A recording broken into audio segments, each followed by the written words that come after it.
de cette introduction. Et donc, effectivement, vous êtes peut-être étonné de voir un physicien, théoricien en plus, vous parler de biologie et de biologie de comportement et éventuellement même de robotique. Et l'idée, c'est que depuis une bonne dizaine d'années, avec Guy Terrolas, actuellement, on est mutuellement notre principal collaborateur. Eh ben, on mélange les outils classiques de l'éthologie, de la biologie du comportement, avec des outils beaucoup plus quantitatifs. On essaie de les modéliser, mais les modèles doivent prédire quelque chose qu'on va vérifier dans l'expérience. Si ça marche, c'est une validation. Si ça marche pas, ça veut dire qu'il y a peut-être quelque chose qu'on n'a pas compris, etc.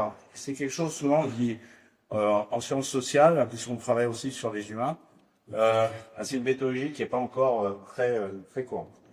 Donc Guy, bien sûr, l'étudiant de grec de l'école polytechnique fédérale de Lausanne.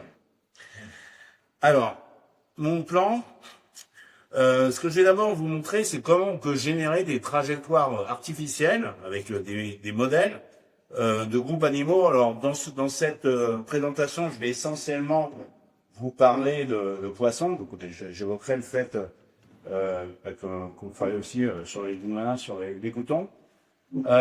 La première chose que je vais montrer très brièvement, c'est ce qu'on a fait depuis plusieurs années, c'est de faire des modèles mathématiques comportementaux. Et vous allez voir que ces modèles mathématiques, ils sortent pas d'un chapeau de magicien, mais ils exploitent la reconstruction des interactions sociales entre l'individu.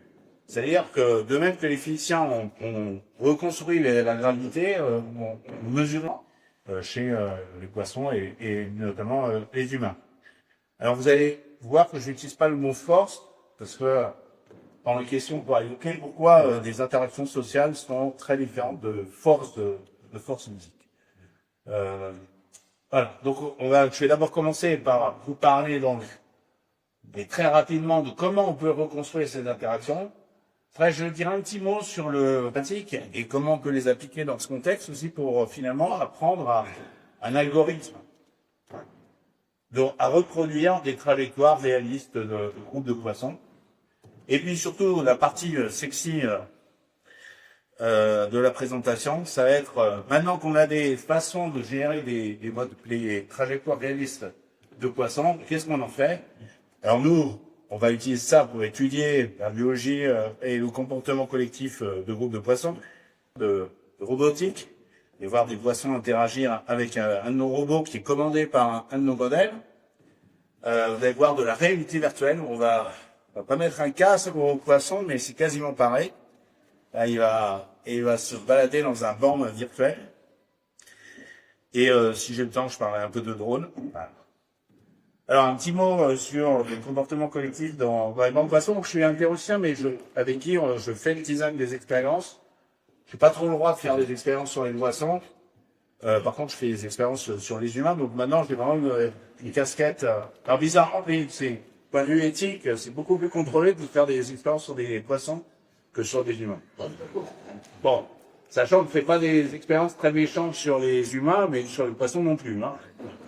Voilà. En gros, vous allez voir ce qu'on fait. C'est aussi bien chez les humains que chez les poissons. C'est pas très méchant. Alors, à peu près la moitié des espèces de poissons vivent en banc, donc c'est pas une nécessité. Hein.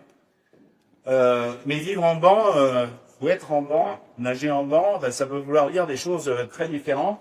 Comme vous voyez là, vous avez des poissons qui grouillent de façon désordonnée. Là, vous avez des poissons qui sont plutôt alignés.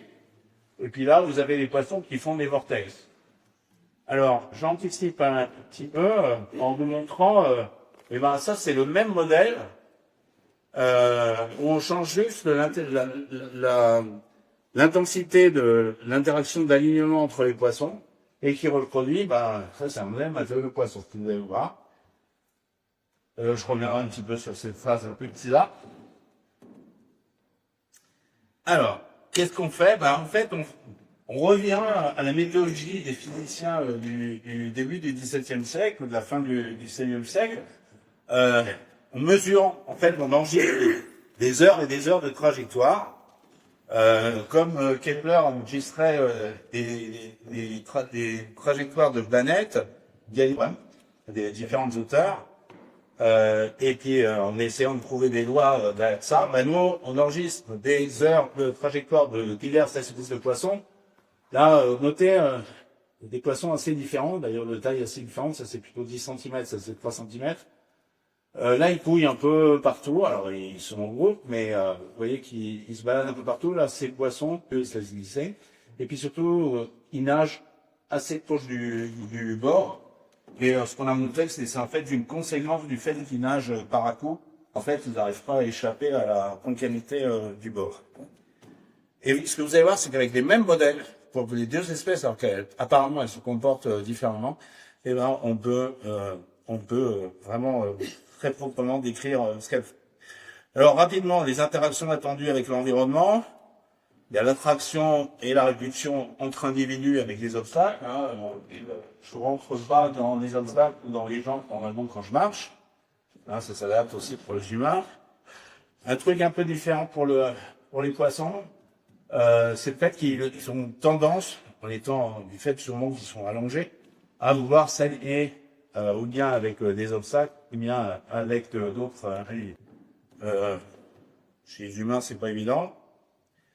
Et puis il y a une partie aléatoire qui n'aime pas quand je dis que c'est libre arbitre. Et c'est juste le fait que si je vous mets deux fois dans la même situation, la même direction et que vous démarrez à la même vitesse, vous n'allez pas exactement faire la même chose dans le futur. Il y a un petit peu, évidemment, vous allez éviter cette chaise toujours, normalement, mais vous n'allez pas l'éviter exactement de la même façon. Donc systématiquement, vous allez quand même vous éloigner de cette chaise, pas rentrer dans mais il y aura un peu de fluctuation aléatoire, et ça aussi on mesure. Et on garde. Et à la fin, je ne vais pas rentrer bien sûr dans les détails de modèles mathématiques, mais quand on regarde la déflexion d'un poisson, on va dire par exemple à l'échelle d'une seconde, et ben ça va être une superposition de l'attraction-répulsion avec les objets et les autres individus, l'alignement avec les individus et les parois du bord, par exemple, et puis la partie aléatoire,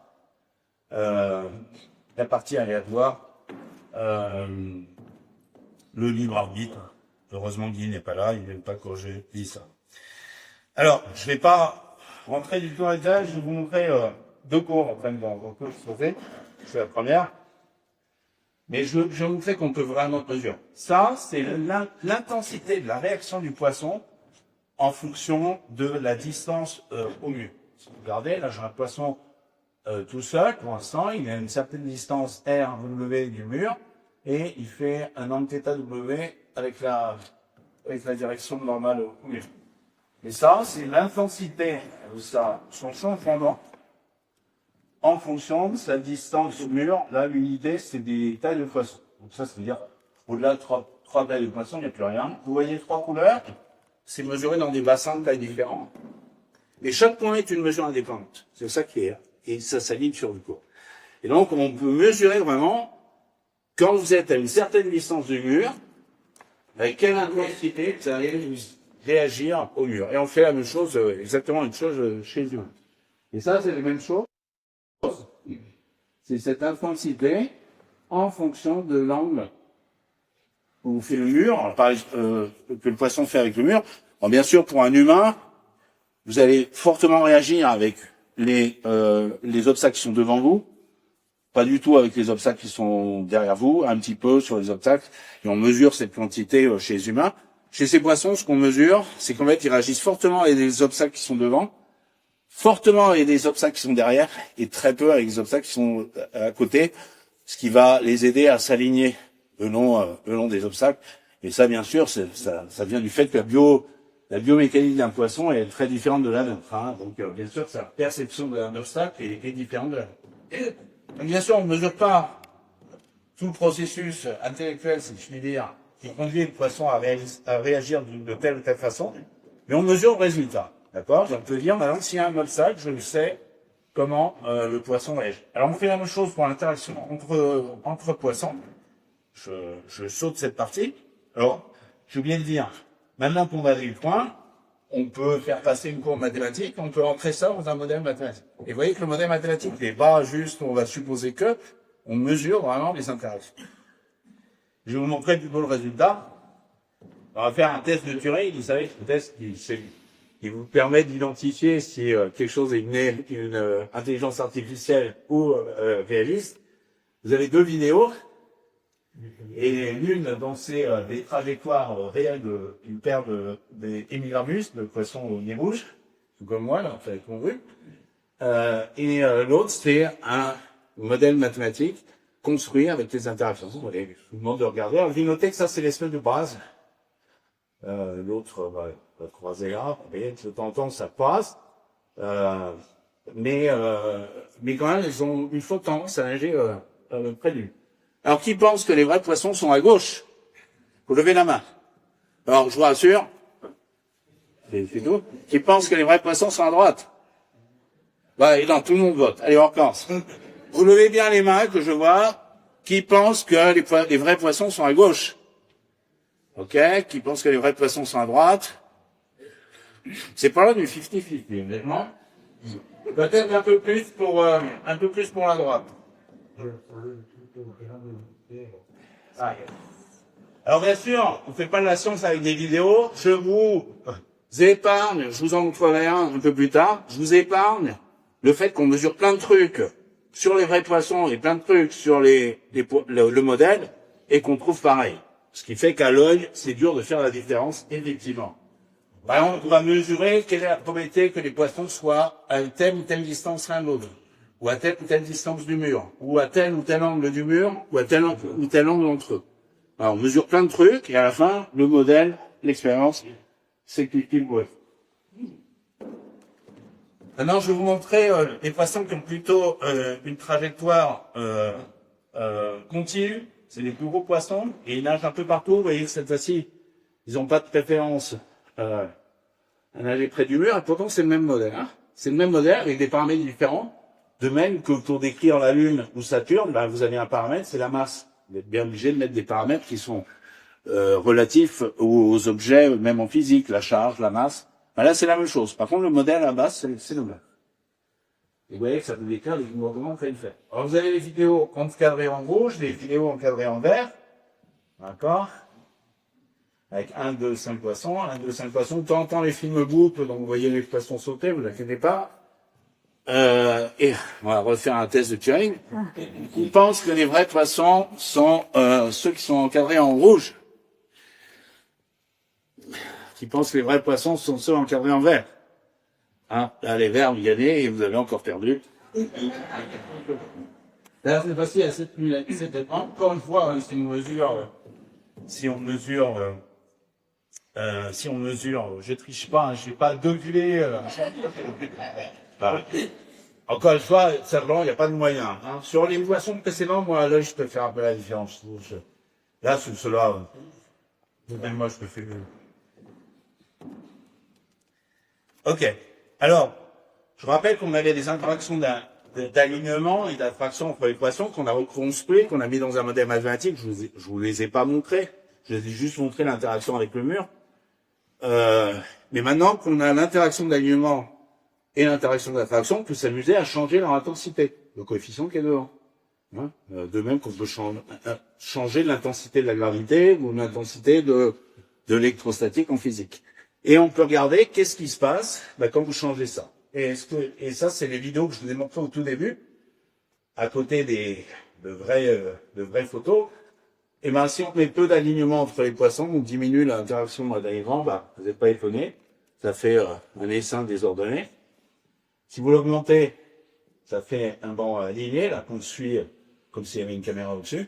Et si on augmente les deux, l'attraction et l'alignement, et ben, vous faites la phase vortex. Donc, vous voyez, il n'y a pas besoin de chef, elle émerge naturellement des interactions, et c'est ça qu'on appelle des systèmes complexes. Ça, je dis le groupe de physique statistiques, des systèmes complexes. Les systèmes complexes, c'est les systèmes où les effets collectifs vont émerger des interactions entre individus, mais a priori, ils ne sont pas encodés. Vous pouvez disséquer un poisson comme vous voulez, vous ne verrez pas dans le code génétique du poisson qu'il peut faire un vortex. C'est pas à cette échelle que vous regardez. D'accord? C'est vraiment pas assez défini. Et alors, comme vous avez vu dans le premier transparent, il y avait cette phase étrange. Alors là, on a pensé que où les poissons sont demi-tour, je vais la relancer. Ils font demi-tour là, ils repartent là, ils font demi-tour là, ils repartent là. Là, on va grossir, vous allez voir. Alors là, on a vu ça dans le modèle, on s'est dit, bon, là, le modèle fait n'importe quoi, mais quand même, on s'est dit, on va aller voir un vrai spécialiste des poissons, pas comme des bouffons comme nous. Et le type s'est foutu de nous, hein, quelqu'un à l'IRD, et qui a pris son téléphone et qui a sorti une photo qu'il avait prise lui-même d'un banc de harengs. Et donc c'était la photo que j'ai mise, avec de qualité un peu moins bonne, mais c'est une vraie photo prise par un collègue. Voilà. Donc voilà, c'est quand même intéressant. Nous, clairement, on n'a pas construit le modèle pour qu'il produise ça ou même les vortex. On a mesuré les interactions et ça émerge naturellement du modèle, y compris cette phase assez des paramètres. Intéressant aussi, ce qu'on a montré, c'est que l'interaction d'alignement croît avec la vitesse. Donc, vous voyez, il suffit, je vais relancer la vidéo. Donc, plus les poissons vont vite, plus leur interaction d'alignement augmente. Désolé. Et donc, il suffit d'augmenter la vitesse des poissons, et vous voyez, ils passent de la phase où ils bouillent à la phase où ils sont alignés et où ils peuvent éventuellement, par exemple, éviter un prédateur. D'accord? Donc, à nouveau, il n'y a pas besoin de chef. Il y a besoin de très très peu d'intelligence, finalement, pour faire ça. Il y a besoin de très peu d'intelligence individuelle, et finalement, il y a une réaction intelligente qui émerge de l'interaction entre les amis. Voilà. Alors, je vais faire mon transparent le plus dur. Donc ça, j'ai terminé avec les modèles. L'intérêt des modèles, c'est qu'on comprend, on peut mesurer les interactions, on peut les regarder, on peut les interpréter. Mais des fois, on a juste besoin de générer des trajectoires réalistes. Par exemple, imaginez que vous êtes Disney. Par exemple, les bancs de poissons dans les films de Disney, moi je vois tout de suite, c'est des faux. D'accord? Mais en fait, on fait des progrès. Maintenant, ils commencent à utiliser les modèles réalistes. Et ce qui serait intéressant, c'est d'avoir un modèle où il n'y a pas besoin de faire tout 10 ans de travaux comme on a fait. Et on peut directement, vous me donnez des données, et moi je génère des nouvelles données de bancs de poissons et qui sont réalistes inscrits. Alors pour ça, je vais vous dire un mot sur le machine learning. C'est obligé aujourd'hui d'avoir une petite idée de comment ça marche, parce que comme vous savez, ça va vous entourer, ça vous entoure déjà, ChatGPT, etc. Et on l'utilise en sciences, mais surtout, la plupart des acteurs autour de vous vont l'utiliser. Donc, pour aussi avoir un esprit critique, un avis critique sur tous ces objets, il faut avoir une petite idée de comment ça marche. C'est pas de la magie. Souvent, on les accuse de faire des choses qu'ils ne font pas. Et donc, en intransparent, je vais essayer d'expliquer le principe. Alors, l'idée, c'est que vous avez une entrée, je vais donner des exemples, et vous voulez prédire une sortie. Alors, qu'est-ce que ça peut être l'entrée? Ben, ça peut être une image, et vous voulez prévoir si c'est un chat ou un chien. Ça pourrait être, l'image, les vitesses et les positions de 5 poissons à un certain temps, et vous voulez prévoir ces vitesses et ces positions des poissons à un futur, qui est juste, on va dire, 1/10 de seconde plus tard. Ça pourrait être, pour ChatGPT, un morceau de phrase, et vous voulez prévoir le phonème ou le mot suivant. Voilà. Je simplifie bien sûr, hein. Et en gros, ChatGPT, vous lui rentrez, il regarde une section de tout le texte qu'il a eu dans le passé, et il va essayer de prévoir le mot le plus probable qui suit. C'est juste un prédicteur de mots. La magie, c'est qu'à la fin, ça fait quelque chose de sensé. Plus souvent. Voilà. Alors, l'idée, c'est comment on peut entraîner une machine à, je lui donne une entrée, et il me donne une prédiction qui est correcte, qui est réaliste en tout cas. Et bien pour ça, il va falloir lui donner beaucoup d'exemples. Donc je vais lui donner des exemples d'entrée, de vraie entrée, par exemple des vraies positions de poissons, et je vais lui donner la vraie position future des poissons, et je vais l'entraîner à répondre correctement, au moins dans ces cas. Alors, moi j'avance transparent. Alors, qu'est-ce que qu'est-ce qui se passe? Il se passe le Boogie suivant. Donc vos entrées, c'est des nombres, hein, par exemple, ça peut être des mots, ça peut être des positions de poissons, ça peut être des pixels d'images, de chat ou de chien. Et en fait, chaque entrée est distribuée dans des neurones. Alors, je vais vous expliquer un petit peu rapidement ce que c'est des neurones. Donc les neurones, ils prennent des données à l'entrée et ils vont cracher des données à la sortie. Et puis ces données vont aller dans d'autres neurones qui vont répéter ça. Donc ce neurone, par exemple, là, reçoit les résultats des 4 neurones précédents et va faire une opération et va envoyer son résultat d'opération à tous les autres neurones. Et on continue. Alors vous avez sûrement entendu l'expression deep learning. Deep learning, ça veut juste dire qu'on met plusieurs couches. Ça, j'en ai mis 3 couches internes et puis les 2 couches, l'entrée et la sortie, mais vous pouvez avoir des neurones. Par exemple, pour les poissons, on a au total 8 couches. 8 ou 9 couches. Alors maintenant, qu'est-ce que fait un neurone? Alors, je ne vais pas rentrer dans les super détails, il faut juste comprendre que le neurone, il va faire une opération sur les données à l'entrée. On s'en fout de la forme précise. Ce qui est important, c'est que, donc là, par exemple, le neurone qui est là, il va prendre toutes les valeurs. Alors, le neurone qui est là, il va prendre toutes les sorties des neurones précédents qui lui arrivent et il va les multiplier par des coefficients. Et ça, il faut juste savoir qu'il y a ça, des paramètres, des poids. Il va les sommer, il va faire une opération et le résultat, il va le recracher au neurone suivant. La forme mathématique, on s'en fout. Ce qu'il faut important, c'est que chaque neurone va faire une transformation et il y a plein de paramètres inconnus. Et comment on détermine ces paramètres? Eh ben justement, on va ajuster ces paramètres pour que quand je donne une entrée qui est une photo de chat, le neurone, le machine learning me sort, oui, c'est un chat. Quand je rentre les positions des poissons, à un instant T, et quelques instants dans le futur, dans le passé, eh ben, il va me donner les positions du poisson dans le futur. Ou quand je rentre une phrase, eh ben, il va me rentrer le mot suivant avec un mot tout à fait raisonnable. Et donc, l'idée, c'est qu'on va l'entraîner, on va lui donner des exemples d'entrée et de sortie, de réponse, et on va ajuster tous ces paramètres qui existent à chaque neurone pour que, sur les exemples qu'on lui donne, il donne la bonne réponse. Donc, on va ajuster. Et l'espoir, c'est que maintenant qu'on va lui donner un exemple où il ne connaît pas la réponse, eh ben, la réponse va être correcte. Et la beauté, c'est que ça marche. Je ne vais pas vous dire qu'on comprend totalement pourquoi ça marche. Mais bon, c'est en progrès. Alors, petite remarque. Donc là, vous avez un tout petit réseau de neurones.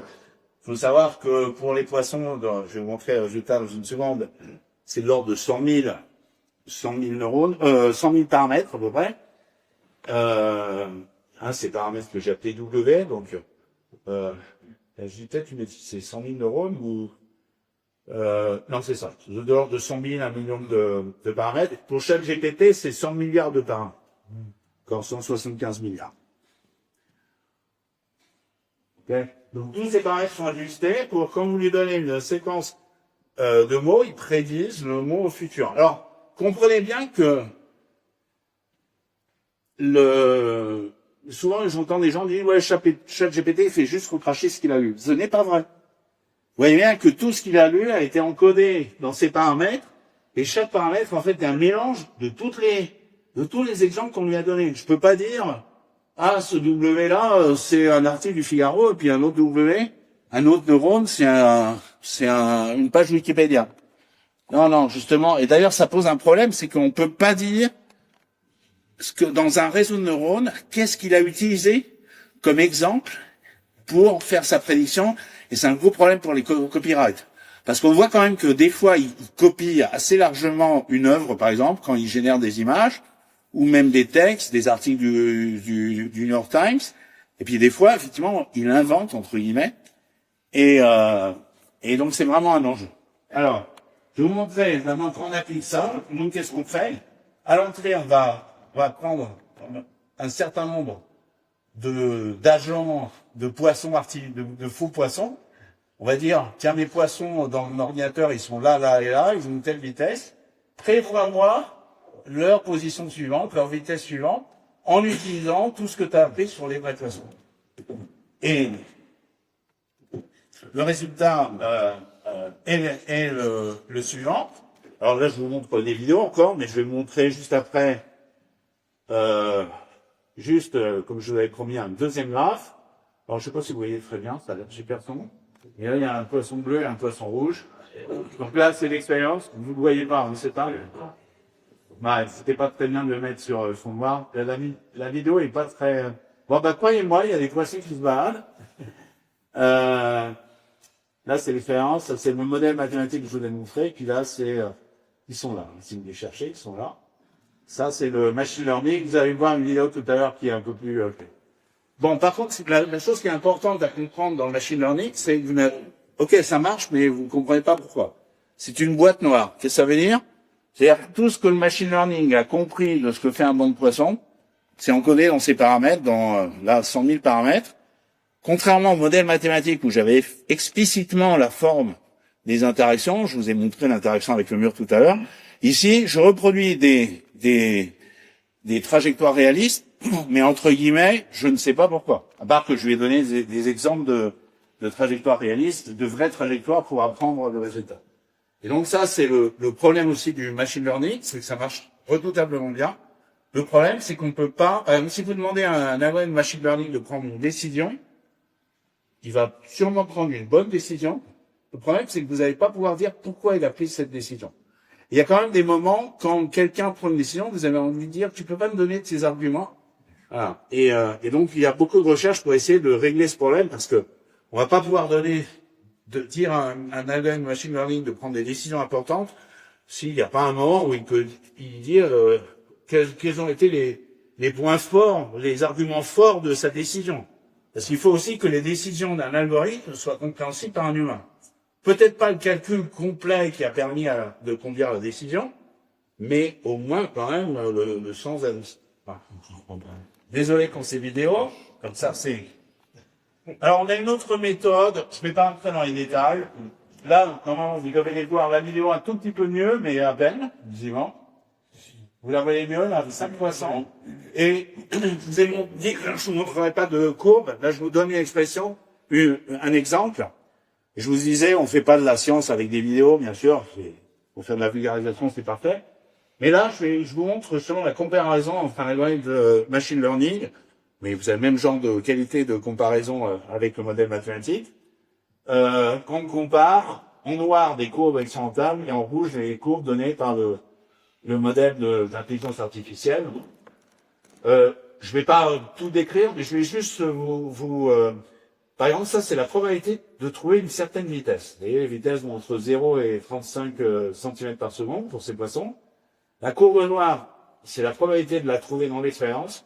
La courbe rouge, c'est la génération artificielle par un algorithme donc d'intelligence artificielle. L'autre, c'est la distribution de la distance au mur. Comme vous avez vu, c'est des poissons qui nagent assez proches du mur. Et donc, vous voyez, en gros, la plupart du temps, ils sont à moins de 10 cm du mur. Ça, c'est la distribution de la distance entre les poissons les plus proches l'un de l'autre, etc. Juste, voilà, ça, c'est de la vraie science. On mesure ce qui se passe dans les vrais poissons, on mesure ce qui se passe dans notre modèle, et si ça marche, ça marche, on va le voir. Voilà. Donc, je rentre pas dans les détails, mais juste pour vous dire, la différence par rapport au modèle mathématique, c'est que là, on ne sait pas pourquoi ça marche, mais on voit par contre qu'il y a un moyen très très simple de générer, de générer des trajectoires artificielles. On va voir à quoi ça sert. Alors, l'intérêt aussi, c'est que maintenant que j'ai entraîné mon modèle, en fait, je peux l'appliquer à une autre espèce qui se comporte à peu près pareil. Et ça, on l'a fait dans le papier. On a entraîné le modèle avec Immigramus, avec le nez rouge, là. Et on l'a appliqué avec Zebrafish, le poisson zèbre, sans changement, et ça marchait très très bien. Il a compris ce que vont faire des poissons qui nagent pas. Mais encore une fois, ces modèles, entre guillemets, c'est pour ça que je mets des guillemets à modèle, Pour un physicien, c'est pas un modèle. Le modèle, c'est explicatif. Machine learning, il faudrait lire et comprendre les 100 000 ou 100 milliards paramètres de ChatGPT pour comprendre, entre guillemets, ce que ChatGPT comprend. Bien sûr, ce que personne ne peut faire. Allez, maintenant, on a les modèles génératifs. Donc, de plusieurs types. Je saute. On a bien des modèles mathématiques qui ont l'intérêt de mesurer explicitement les interactions et donc de comprendre ce qui se passe. Mais c'est beaucoup de boulot. À chaque nouvelle espèce, il faut le refaire. L'idée, c'est de montrer quand même qu'en fait, pour des gros groupes d'espèces, il se passe la même chose. Et puis on a le machine learning, où on entraîne une machine, un algorithme, avec plein d'exemples de vraies trajectoires, et il va recracher, sans copier rigoureusement, il va recracher des trajectoires réelles. Alors qu'est-ce qu'on peut faire avec ça? Je vais vous montrer la première application qu'on a fait avec nos collègues de l'École Polytechnique Fédérale de Lausanne. Et c'est un setup très très simple, mais redoutable. Donc nous avons un robot qui ressemble pas trop à un poisson, mais vous allez voir, c'est pas très grave parce que en fait, lui, personne ne le voit. Il va rouler entre deux plaques qui est sous notre bassin. Et en fait, il va être attaché à une tige, attaché magnétiquement avec un aimant, à un leurre. On va voir deux types de leurres. Là, je vous montre le leurre réaliste. On a vraiment pris un scan 3D d'un vrai poisson. On a fait un moule. On a moulé dans un plastique souple. Et quelqu'un, une technicienne du CRCA, artiste peintre, a fait une reproduction absolument superbe. Voilà. Donc on a ce robot qui est donc attaché magnétiquement à un leurre et qui va nager le leurre va se déplacer avec les poissons dans le bassin. C'est ce que vous voyez. Alors, il y a une caméra qui prend une vidéo du dessus. Alors bien sûr, vu que le leurre est quand même bien fait, du dessus, on fait pas trop la différence entre le leurre et les vrais poissons. Et donc, heureusement, il y a aussi une caméra par en dessous. Je trouve que là, la vitre est transparente. Et donc, la caméra qui est en dessous, elle filme le dessous du robot. Et sur le dessous du robot, il y a des petites LED bleues, vertes et rouges qui permettent de voir la direction du robot, où est-ce qu'il est. Et bien sûr, maintenant, quand on met en conjonction les deux vidéos, on arrive à dire, le robot, c'est celui qui est là. Voilà. Et alors bien sûr, maintenant, le robot, comment il bouge? Alors on va faire deux types d'expériences. On va commencer par les premières.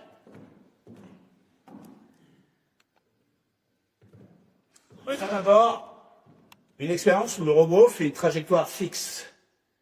C'est-à-dire le robot, là, pour l'instant, il est vraiment idiot. Et donc ça s'appelle des trajectoires en boucle ouverte. Là, le robot fait des cercles. Sauf que là, le robot, comme vous voyez, le leurre, c'est une boule noire. C'est pas très réaliste. Et là, le robot, le leurre, c'est le leurre biomimétique, photoréaliste qui est là. Et ce que vous voyez tout de suite, à nouveau qu'on a quantifié plus scientifiquement, c'est que quand vous mettez une boule noire au poisson, non, mais pas. Alors que quand vous mettez un leurre réaliste, là, le poisson est très intéressé. Vous pouvez même faire des trajectoires plus compliquées. Donc là, comprenez bien que le robot, lui, ignore le poisson. Hein. Il faisait un cercle. Là, il fait une trajectoire plus compliquée qu'un cercle, que je vais vous montrer tout à l'heure. Mais c'est à nouveau la même chose. Il ne réagit pas au poisson. Donc le poisson le suit ou ne le suit pas.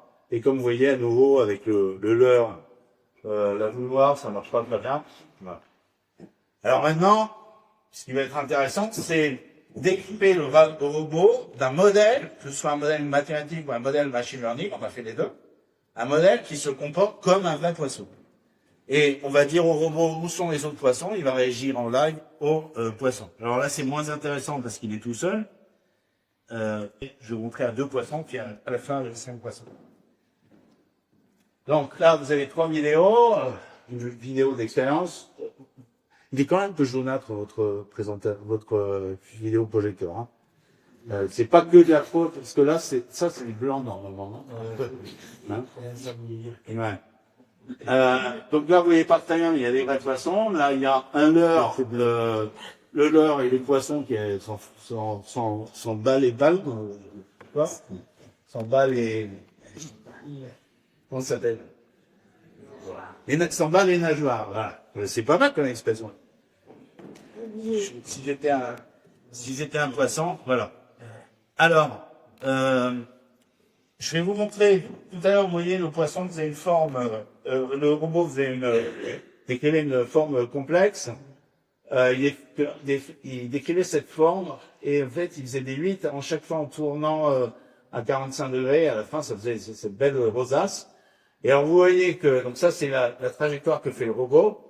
Et quand vous mettez la boule noire, et vous voyez le poisson, ok, vaguement, il y a une très vague. Et par contre, dès que vous mettez leurre réaliste, et ben, vous voyez que là, le poisson, effectivement, reproduit beaucoup mieux. Alors, la première remarque, c'est que si on met le leurre réaliste, biomimétique, comme on dit, notre leurrebot, c'est son nom, est très bien accepté par les poissons. Alors pourquoi c'est intéressant scientifiquement, je ne vais pas en parler aujourd'hui, et c'est que maintenant, on a un outil pour perturber de façon contrôlée un banc de poissons, d'accord, et mesurer sa réponse à une perturbation contrôlée. Donc on peut par exemple dire au robot accélère, va plus vite, et comme ça on peut mesurer la réponse d'un banc de poissons quand un individu va... Voilà. Et en physique, on est habitué à ça. C'est quoi la science? C'est perturber un système et regarder comment il change. Alors, il y a qu'en astro, vous n'êtes pas capable de faire ça parce que vous ne pouvez pas perturber une galaxie. Mais pour la science sur Terre, que ce soit en biologie ou en physique ou en chimie, on applique un laser, un champ électrique, ce que vous voulez, un champ magnétique, un système, et on regarde comment il répond à cette réponse, et c'est ça qui va nous donner des informations sur le système. En biologie et en sciences sociales, c'est beaucoup plus dur à faire, et là, je vous montre un outil qui est capable de le faire. On contrôle la perturbation du robot. Voilà. J'en dirai pas plus, et on va passer à un film assez rigolo. Donc là, vous avez vraiment la caméra du dessus. Vous voyez les points blancs, les points noirs, c'est l'algorithme de machine learning. Là, c'est vraiment un algorithme, ça peut être très utile, qui identifie en live le centre et la tête des objets. Et donc là, vous avez 4 poissons et le robot. Il est quelque part au milieu, là, le robot. Ah, il est pas sans tête. Alors, il n'est pas tout le temps en tête, il n'est pas tout le temps derrière, etc. Le tout petit, c'est pas le robot. Hein. Souvent, les gens disent, ah, c'est le robot. Non, non. Le tout petit, on a fait une erreur. Avec qui on prend des poissons du même âge. On se fait un peu plus jeune. Mais bon, ça va. Ok. Vous voyez, donc là, le robot, en live, repère, avec les caméras, on lui dit où sont les autres poissons. Et il fait marcher le modèle pour dire, ok, là, je ralentis, je accélère, je tourne à gauche, je tourne à droite, etc. D'accord? Et alors on l'a fait on lui donne le modèle mathématique ou le modèle machine learning, on a fait avec les deux. Alors je vais vous montrer un petit accident, parce que c'est rigolo. C'est bien très rigolo. Vous allez voir le robot qui finit un peu là. Là vous allez voir un peu qui est le robot. Vous voyez un qui fait des mouvements un peu plus erratiques, regardez. Regardez les autres poissons. Ils se disent, mais qu'est-ce que t'as de jour? Est-ce que vous avez compris ce qui s'est passé là? Et le robot s'est détaché du leurre. Je vous rappelle que le robot il roule en dessous et il est attaché avec un aimant. Et puis t'entends ça. Et t'entends. Alors il est programmé pour le retrouver. Je vais vous le remontrer parce que. Et ce qui est incroyable, c'est la réaction des poissons. Et je vous jure, il agit comme de temps en temps un poisson qui meurt. Et vous voyez exactement la même chose. J'ai un petit marqueur. Donc ça prend 6 minutes. Bon, généralement, ça arrive 1 ou 2 fois par heure. En plus, ce robot, bon, on a, dans le papier, on a publié, on a 15 heures de manip, hein, avec des poissons différents, etc. Et moi, je parlais, c'est rigolo, hein. Alors là, le robot cherche le machin, ça il l'a trouvé. Alors, il va y avoir un petit flottement d'une 30aine de secondes. Il faut qu'il vide sa mémoire parce que pendant 30 secondes, sa tête et ses jambes n'étaient pas au même endroit. Et je vous jure que si ça vous arrive, Et même plus de 30 secondes pour revenir dans le bain. Mais vous allez voir que, voilà, au bout de quelques secondes, vous voyez que tout le monde est perturbé. Il n'y a pas que le robot, il y a les poissons. Et les poissons se comportent pas normalement. Donc le modèle du robot, lui-même, oui, plus personne se comporte normalement. Voilà. Bon, ça va finir par revenir. Ça va revenir. Alors à nouveau, je vais vous montrer quelque chose. C'est pour rigoler, mais on a fait de la vraie science derrière. On a mis notre robot dans un faux courant. D'accord? Alors, je vais revenir, on se met arrêter plutôt. Alors ça, c'est la vidéo pour illustrer, pour faire rigoler. On a mis des vraies formes bien contrôlées, selon... Alors, attends, ce que je vais faire, c'est que je vais arrêter la vidéo. Voilà. Donc, je vous rappelle que le robot a un modèle qui lui permet d'interagir avec la paroi. Bien sûr, le robot interagit ici. Notez que le robot rentre pas non plus dans les murs. Donc, le robot interagit avec les murs, avec l'interaction que je vous ai montré au tout début. Le robot interagit avec l'autre poisson en live. Mais ce qu'on va rajouter maintenant, c'est que le robot interagit avec le courant, un courant. Mais on va pas le faire interagir avec le vrai courant de l'eau, là, dans notre bassin, il n'y a pas de courant. C'est un algorithme. On va lui dire, il y a un courant, et tu dois, en gros, tu es un peu entraîné par ce courant. Et tu dois un peu le suivre. Et en bien sûr, on a donné une forme un peu bizarre à notre courant. On a donné une forme à notre courant.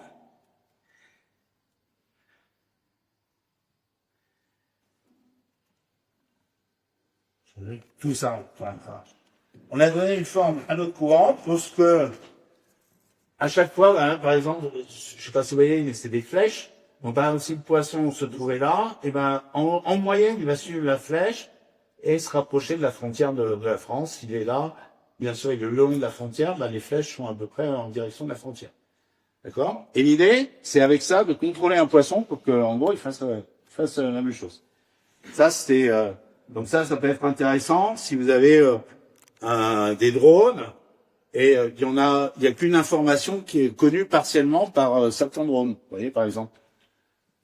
Et tout simplement, vous donnez un plan sous cette forme-là, et les drones restent autonomes. Le robot ici est à nouveau autonome. Hein. C'est juste qu'en plus d'interagir avec son environnement, il interagit avec un courant virtuel. D'accord? Vous pourriez donner le plan d'un bâtiment. Hein, voilà. Et alors, bien sûr, on a fait une étude précise, blablabla, mais pour illustrer, mon collègue, alors c'est pas drôle de faire un truc, de mettre la carte de la Suisse et de la France, et vous voyez donc le vrai poisson. Donc là, et comprenez bien que le robot ne fait pas juste suivre la carte, il est autonome, mais il suit un courant. Hein. Donc si ça l'éloigne trop de la carte, le courant le remet. Voilà. C'est une blague. C'est pas une erreur, il y a un vrai sens, mais cette vidéo est bien sûr une blague. Alors, je vais terminer. Bon, ça, je vais pas trop en parler. Juste pour vous dire que je veux implémenter des algorithmes de vente poisson dans des petits robots, machin, qui se dépendent. Je vais sauter, je vais juste l'heure. Ouais. Je vais arriver à mon dernier point. Pardonnez. Un gros peu.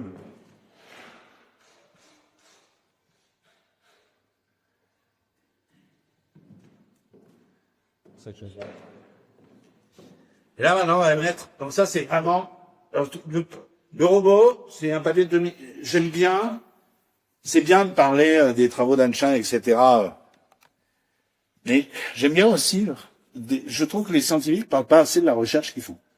Le papier sur le robot, c'est publié 2023, le papier sur l'intelligence artificielle, machine learning pour les poissons, c'est publié à 15 jours. D'accord? Et ça, c'est pas encore publié. Ça, c'est ce qu'on fait actuellement. C'est la science d'aujourd'hui. C'est la science d'aujourd'hui, et on est quand même assez fiers pour dire, à ce niveau-là, il n'y a qu'une. Alors, qu'est-ce que c'est?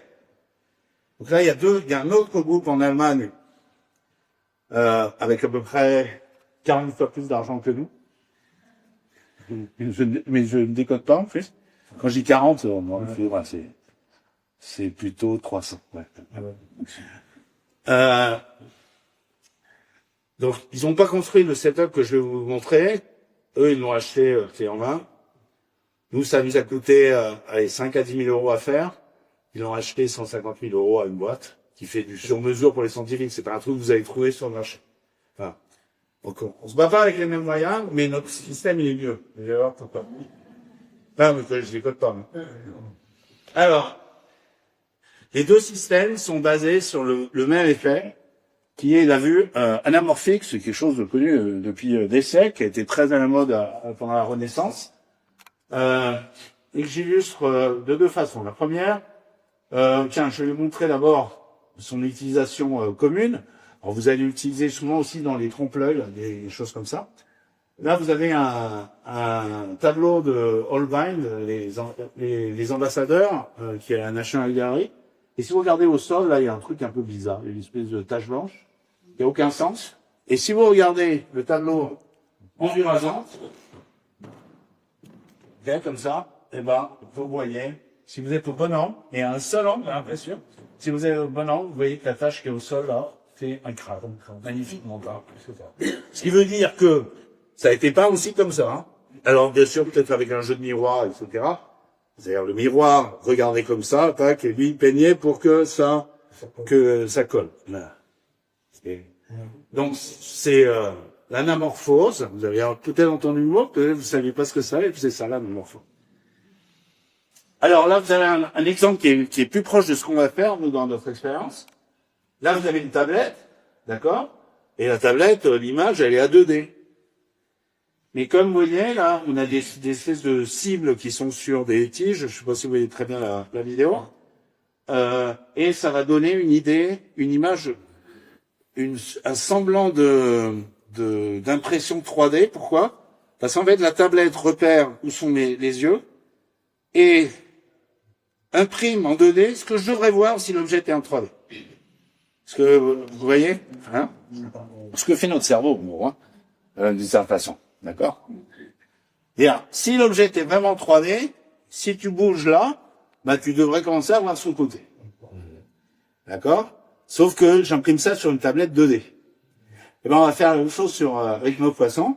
Sauf qu'on va pas imprimer sur une tablette, mais on va imprimer sur les bords du récipient. Donc, notre setup, c'est le mine, hein. Là, vous avez des jeux de miroirs, un projecteur, un récipient 3D translucide dans lequel se dépasse le poisson. Je vais vous montrer d'autres photos. Le setup est pas mal dans le noir. Bon là, il est pas très bien, ça c'est la console. Et puis il y a une caméra 3D, c'est ce qui est le plus cher. Parce que malheureusement, l'idée, on a besoin de mesurer la position dans le plan du poisson, donc ça c'est facile, on filme du dessus. Mais on a besoin aussi de mesurer sa profondeur. Alors vous allez me dire, facile, on met une caméra ou deux caméras sur les côtés. Oui, mais le problème, c'est qu'on peut pas parce que on projette. On projette et le banc, le bol, là, il est pas transparent. Donc ça veut dire qu'on est obligé de tout filmer par au-dessus. Alors bien on peut mettre des caméras un peu décalées, ou bien on met une caméra avec deux objectifs. Ça a été une galère, impossible. Mais bon, ça y est, ça marche. Je vais vous montrer des premiers résultats dans la suite. Alors, vous allez me dire, bon, mais jamais un poisson va se laisser boire. Pas de raison. Nous, on se laisse avoir. Alors, je vous conseille, parce qu'aujourd'hui, anamorphose, tapez ça sur Google, vous allez voir des trucs absolument flippants que les gens ont fait. C'est revenu à la mode, il se trouve. Et donc, c'était un grand classique du XVIIe siècle. Même du XVIe siècle, mais c'est revenu complètement à la mode. Et là maintenant il y a des trucs complètement délirants. D'un angle, vous voyez un truc super complexe, etc. Et ça vous donne une impression de 3D. Et puis la caméra tourne, et là tout à coup vous voyez les trucs se détournent et ça ne ressemble pas du tout à ce que. Et alors il y a même des gens qui font des trucs qui sont en vue anamorphique. D'une vue, vous voyez un truc. Vous bougez là, ça n'a plus de sens, ça n'a plus de sens, ça n'a plus de sens, ça n'a plus de sens. Et vous changez d'angle, et là, il y a un autre truc qui apparaît, et c'est complètement différent. D'accord? Bon, ça, on fait pas encore ça avec nos poissons. Là, vous avez un nouveau, là. Désolé, bon, là, c'est parce que le setup est fond. Ça, c'est le genre, alors, c'est un fond bleu qu'on n'utilise pas pour les expériences parce que dans ce fond bleu, le poisson n'arrive pas à vraiment repérer, vous voyez, pour juger des vitesses et voyez et voir, réalisez-vous que vous bougez, vous avez besoin de voir votre environnement changer. Et ce fond est beaucoup trop uniforme et le poisson, en fait, panique et en gros ne bouge pas. Donc il faut mettre bien un fond structuré comme ça, ou bien on met un fond, une image de sable. Donc c'est très important. Imaginez, je vous mets dans un environnement, vous voyez aucun relief, rien du tout, tout blanc, aucun coin, etc. Vous allez flipper. Ben là, c'est exactement ce qui arrive au poisson. Il flippe, alors il suit un peu ce truc-là qui est son seul repère. Et alors, vous voyez que vu de nous, ça n'a aucun sens. Il est trop gros ce poisson. Non, c'est parce que là, le poisson était il faut lui donner l'impression qu'en fait le poisson est là. Sauf qu'il est imprimé de l'autre côté. Il faut le faire très gros. Là, pareil. Ouais. Alors, vous allez dire, mais c'est pas possible, ça marche pas. Très bon. Vous pouvez mettre votre poisson aussi dans un banc, c'est ce qu'on voit vaguement dans cette photo. Et donc, ce processus, ce setup expérimental, comme vous voyez, il ne marche que pour un poisson. Parce que si j'ai un deuxième poisson, ce que j'imprime le long du bord n'a plus aucun sens. Et là, il va se dire, mais c'est quoi ce délire, quoi? D'accord? Donc, on ne peut mettre qu'un poisson dans notre setup. Par contre, on peut mettre beaucoup plus de poissons virtuels. Tout à l'heure, ce que j'ai oublié de dire, c'est qu'a priori, le robot, on en a plusieurs de robots, mais dès qu'on en met deux, et s'ils arrivent proche l'un de l'autre, rappelez-vous, c'est un robot cubique en dessous, pas trop cool. Ouais. Donc c'est plutôt, en théorie, on peut le faire tourner à 1, 2, on en a plusieurs, mais enfin, on a essayé avec 2 robots, ça marchote, mais c'est pas le but. Là, c'est l'inverse. On peut regarder le comportement d'un vrai poisson dans un banc virtuel complètement contrôlé. Hein, toujours cette idée, je fais une perturbation contrôlée pour voir la réaction d'un objet naturel, que ce soit un atome, un électron ou un poisson. Et donc là, vraiment une méthodologie à nouveau très proche de la physique, et là-dessus, on est vraiment en super accord avec Guy. Alors, c'est ce que j'ai dit, c'est que c'est un outil complémentaire au robot que vous avez vu tout à l'heure, hein, au sens où le robot, c'est une perturbation localisée, contrôlée dans un banc réel, et on va regarder comment le banc se réagit à la perturbation. Là, c'est l'inverse. On a un poisson qui est dans un banc contrôlé. On peut regarder comment une réaction du banc va être répercutée sur le comportement du corps. On n'en est pas encore là. Pour l'instant, on a terminé les expériences à un poisson. On fait en gros la même chose qu'avec le robot. C'est-à-dire, on démarre avec des expériences où notre poisson virtuel fait un trajet complètement ce qu'il nous fait. Et après, aussi l'expérience où maintenant le poisson virtuel réagit en live à la position actuelle du poisson. C'est ça et le poisson réagit au poisson virtuel. Donc il y a une boucle. C'est ça qu'on appelle ça aussi en boucle ferrée. Alors je vais vous montrer une vidéo en boucle ouverte. Le trait rouge, c'est le poisson virtuel, là où il devrait être, si on a bien fait notre boulot. Et le trait bleu, c'est le vrai poisson. Donc comprenez bien que le poisson virtuel, il est imprimé sur un des bords du machin. Donc il n'est pas du tout là. Et vous voyez, ça marche. Et regarde, ça marche, c'est encore plus. Là, il revient vers l'intérieur. Le poisson, le truc n'est pas là, quoi. D'accord? Ça marche. Et on fait varier donc là, on a terminé les expériences. Donc ça, c'est une vieille vidéo. Il va falloir que je mette à jour, mais on est en train de dépioter les expériences. On a une stagiaire de master. J'étais en Zoom avec elle il y a 3 heures. D'accord? Hein, c'est ce qu'on fait actuellement. Je ne peux pas aller plus vite que ça. Et ça, c'est déjà une vidéo, préliminaire.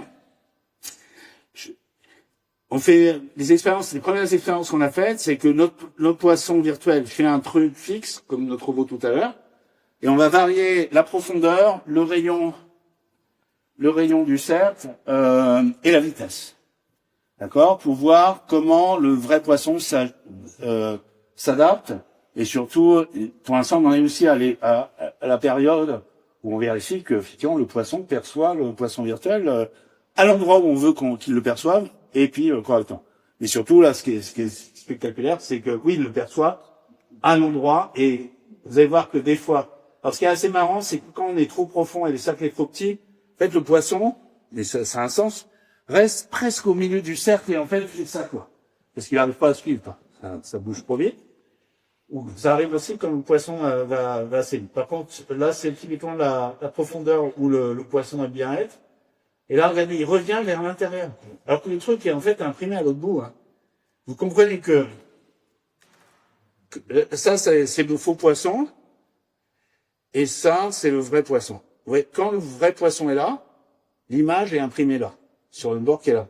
Mais quand il est là, l'image, tout à coup, elle est imprimée là-bas. Regardez, il faut lui donner l'impression que le poisson est à gauche. Donc, il faut l'imprimer sur le bord qui est là-bas. Et la taille à laquelle on l'imprime, va refléter la distance à laquelle, voilà. Non. Alors, pour faire ça, on utilise, en fait, honnêtement, là-dessus, on s'est pas trop pris la tête. On a pris un moteur de jeu vidéo qui fait ça. Bon. Ah ouais, on a pris le moteur Unreal. Voilà.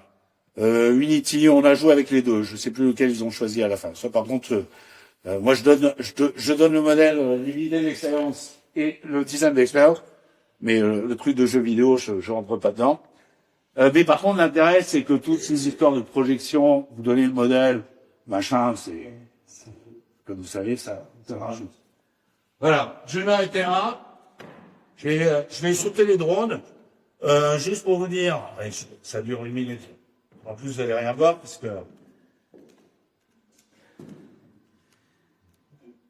Ouais, en fait, là, vous voyez qu'il y a des drones. Bon, je sais bien, désolé. Même avec un bon écran, je les vois à peine. Juste pour vous dire, j'ai arrêté juste la vidéo là parce que c'est intéressant. Parce que là, à nouveau, les expériences ont été faites la semaine dernière. Donc c'est avec Mathieu Herlouk qui vient de passer sa thèse la semaine dernière et qui juste avant était en campagne de manip chez Dionysos, qui est le plus la plus grosse boîte de drones pour les spectacles et qui est française, qui est à Bordeaux, et avec qui on collabore. Donc ça, on fait ça avec l'ENAC, l'École nationale d'aviation civile. Vous pouvez comprendre que d'avoir des drones qui se baladent en nuée, ça les intéresse, parce qu'il y a un moment, quand on va avoir des drones partout, les drones d'Amazon, de la FNAC et de la SNCF qui vérifient et puis la sûreté nationale, ou je sais pas quoi, il y a un moment, on va leur dire, les gars, vous pouvez pas voler n'importe où. Comme les paquebots en mer du Nord, ils volent sur des rails. Enfin, ils volent, eux, ils fatiguent. Ils flottent, enfin, voilà. Les avions, ils sont aussi sur des routes quand même relativement bien fixées. Il y a un moment, il va falloir faire la même chose avec des drones quand on va en avoir trop. Et donc, je rappelle que l'École nationale d'aviation civile à Toulouse forme des pilotes, mais surtout forme essentiellement l'intégralité des contrôleurs aériens en France. Voilà. Ils font des recherches là-dessus. Donc là, bien sûr, de comprendre, et vous comprenez qu'il y a un moment, ces drones devront être autonomes, et surtout un drone de la FNAC et d'Amazon vont devoir s'entendre ensemble sans communiquer. Ils sont pas prévus pour communiquer. Par contre, ils se voient l'un l'autre. Et là, il faut qu'ils soient capables de faire quelque chose de cohérent. D'accord? Donc, il y a personne pour téléguider derrière. Donc, ça veut dire qu'ils soient autonomes, et voilà. Et donc, nous, ce qu'on a fait d'abord dans la volière, c'était la vidéo de tout à l'heure, la volière Alena, c'est quand même une volière assez énorme. Enfin, c'est énorme. 10 mètres par 10 mètres par 10 mètres, en gros. À l'intérieur. Donc ça, c'est bien parce qu'il n'y a pas de vent. Et là, on a fait ça après chez Dionysos, avec c'est donc la semaine dernière, j'ai pas encore vu les résultats. J'ai juste vu des vidéos où les drones de Dionysos reproduisent les différentes phrases que je vous ai montrées tout à l'heure. Voilà. Alors quelque chose d'important, c'est que dans ces drones, on a mis des interactions qui sont inspirées de celles des poissons, mais on n'a pas mis exactement les mêmes. Je m'en fiche si ces drones se comporte comme le poisson au nez rouge. C'est pas mon but. Mon but, c'est qu'ils volent de façon autonome à des distances de sécurité et ils sont capables collectivement de faire des phases collectives. Par exemple, vous voyez que la phase qui grouille, ça peut être une phase de recherche. La phase vortex, ça peut être de se préparer à partir et hop, boum, voilà. Et la phase, bien sûr, dont aligné, c'est une phase naturelle de déplacement pour éviter les collisions. D'accord? Donc il faut que ces bancs, c'est intéressant. Il faut que ces drones qui ne communiquent pas entre eux soient capables de reproduire ça. D'accord? Qui ont juste une perception l'un de l'autre. Mais par contre, ils sont pas obligés de le faire exactement comme des poissons. Et donc nous, on adapte quand même à la géométrie des drones. Je vous rappelle qu'un drone, ça fait plutôt ça, des interactions, mais on s'est très clairement inspiré de ce qu'on a trouvé chez les vrais poissons. Voilà. Juste pour vous dire, c'est la même chose chez les humains. Peut-être que je peux revenir un jour pour vous parler de ce que fait chez les humains. Alors, on ne fait pas, je veux dire, on les torture pas trop. Mais par contre, on va commencer à leur faire de la réalité virtuelle aussi, de l'expérience de comportement collectif. On va mettre un humain, un vrai humain, avec son casque, dans une foule virtuelle, où nous avons un modèle qui contrôle les éléments de la foule virtuelle et qui va avoir qui vont exercer une perturbation contrôlée, qu'on va pas dire à l'humain, bien sûr, sur la personne qui se déplace. D'accord? Alors ça, vous voyez que c'est des expériences beaucoup plus faciles à faire en réalité virtuelle que dans la vraie vie. D'accord? Convoquer une foule de 1000 personnes. Alors on a pris des vidéos dans des festivals aux Pays-Bas, ou des choses comme ça. Mais en gros, c'est un environnement virtuel contrôlé avec des grosses. Voilà, j'ai fini. Je conclue. Je vais quand même faire une conclusion propre. Alors d'abord, j'espère que vous êtes convaincus que c'est un domaine intéressant, qui peut avoir, comme j'ai conclu à la fin, bien sûr, de l'utilité. Encore une fois, je ne connais pas une découverte importante de l'humanité, enfin un domaine important que l'humanité a développé qui n'a pas été utilisé un jour ou l'autre dans une application. Donc honnêtement, moi je m'inquiète jamais de ça. Je sais que nos politiques sont super inquiets. Mais ça sert à quoi ce que... T'inquiète, mec. Einstein, il savait pas que ce qu'il faisait en 1917, l'émission stimulée qu'il découvre, c'est 1917, c'est l'OSE de laser. Il avait aucune idée que ça allait servir à faire un laser qui en plus à la fin opérait les yeux et écoutait de la musique. Mais il n'y avait pas un mec du ministère qui disait dis-moi, Einstein, il faudrait faire que tu fasses un truc qui serve à quelque chose, qui nous permet d'écouter de la musique et d'opérer les yeux. C'est pas comme ça que ça se passe. C'est sérieux. Là, je fais un peu de politique, mais quand même, les marsouins dans nos ministères, et des fois, je veux dire, on dit les scientifiques qui ont la tête en l'air, mais non, c'est eux qui ont la tête en l'air. Ils ne savent 5 siècles d'histoire moderne de la science, ils ont tellement peu de culture qu'ils ne savent même pas comment ça se passe. Ne vous inquiétez pas, quand la découverte est intéressante, elle va un jour servir à quoi? Mais c'est pas à la personne qui est en train de la découvrir de savoir si ça va servir à faire des opérations, des machins, ou des armes absolument terrifiantes. Possible aussi. Donc, la seule chose qu'il faut savoir, c'est qu'aujourd'hui, avec effectivement le développement d'outils, l'ingérence de la physique, j'espère que vous avez aussi vu la patte de l'approche qui est beaucoup plus physique que sciences sociales. Hein, alors qu'on pourrait dire on fait des sciences sociales sur les poissons et sur les humains, ça sera la prochaine fois. Mais aussi effectivement l'impact de nouvelles technologies, le fait aussi qu'on puisse aujourd'hui en direct repérer et suivre des humains ou des poissons en live, d'accord, leur position et envoyer ces positions et ces vitesses à des modèles pour que ils donnent ils intègrent cette information. Voilà. Quelque chose, c'était pas le but de la de la présentation, et je l'ai évoqué au début, et c'est quand même une des parties quand même, moi, qui m'a le plus motivé dans les 10 dernières années. Là, ça me motive beaucoup parce que c'est ce que je fais, mais à la fin, quand même, le cœur de notre étude, c'est ça. C'est le fait qu'aujourd'hui, on est capable de reconstruire et de modéliser des interactions sociales dans les groupes animaux, y compris chez les humains, y compris dans des décisions collectives d'humains. Je peux revenir un jour pour vous parler de ça, spécifiquement sur les humains. Voilà. Et ça, honnêtement, il y a 10 ans, non, allez, il y a 15 ans, on était dans le vide. D'accord? Aujourd'hui, on alimentait des modèles mathématiques, mais il y a bien sûr une alternative, c'est on s'en fout de comprendre, ce qui est pratiquement le comportement de la plupart des boîtes privées, ce qui est normal, eux, ils veulent un résultat. Google, ils veulent pas, c'est pas un bon exemple, parce que Google fait aussi la recherche fondamentale. Mais Darty, maintenant j'ai une collègue qui travaille chez Darty pour optimiser le site web, pour prévoir ce que va faire les utilisateurs sur le site web. Elle utilise du machine learning qui apprend ce que font, donne des exemples de vrais utilisateurs. Il a cliqué sur l'aspirateur, à la fin, il a un machin, donc ce qui va aiguiller quand vous êtes sur le site de Darty, le site va vous proposer. Tout à coup, vous voyez ça sur tous les sites, tout à coup, vous avez un truc qui apparaît. Parce que, en fait, il utilise toutes les données d'utilisateurs précédents qui ont fait un comportement un peu similaire à ce que vous avez fait, et il prédit. Hein, et ça, c'est fait avec du machine learning. Là, comprendre pourquoi la prédiction est bonne, on s'en fout. Du moment que ça marche. D'accord? Mais quand même, la science, c'est de comprendre. On peut pas se satisfaire de dire, ouais, ça marche. Non.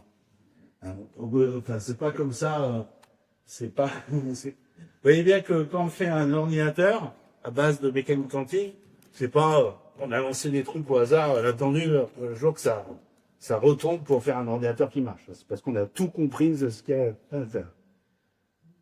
Ouais. Un méchant. Ce que j'ai dit rapidement sur les robots et sur les drones, c'est que bien sûr, alors ça c'est vraiment de l'application, c'est pas vraiment moi ce qui m'intéresse, et ce qui est clair, c'est que nos collègues à l'ENAC, eux, vont vraiment pousser ça, c'est que en comprenant comment la nature, via des espèces animales, a résolu des problèmes, eh ben, vous pouvez implémenter ou vous inspirer de ces solutions pour les implémenter dans des objets artificiels, des robots, des drones, etc.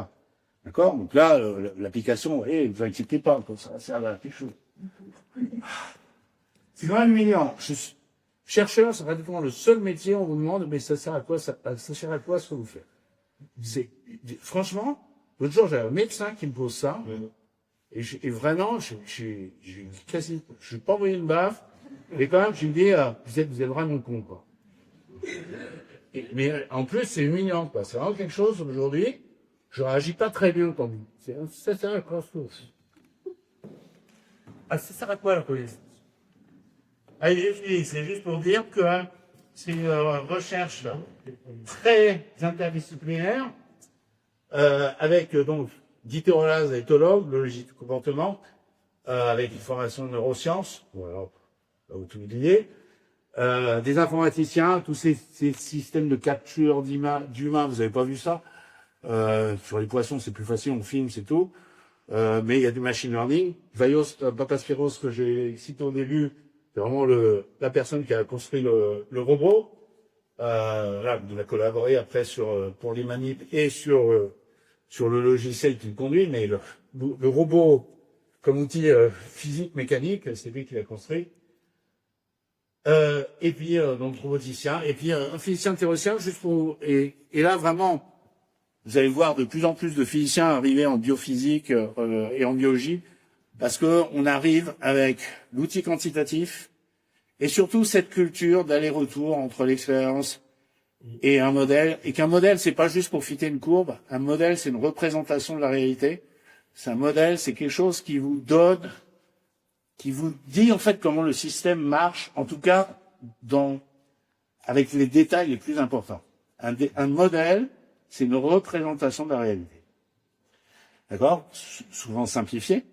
Mais justement, ça a élagué, tous les trucs sont pas si importants.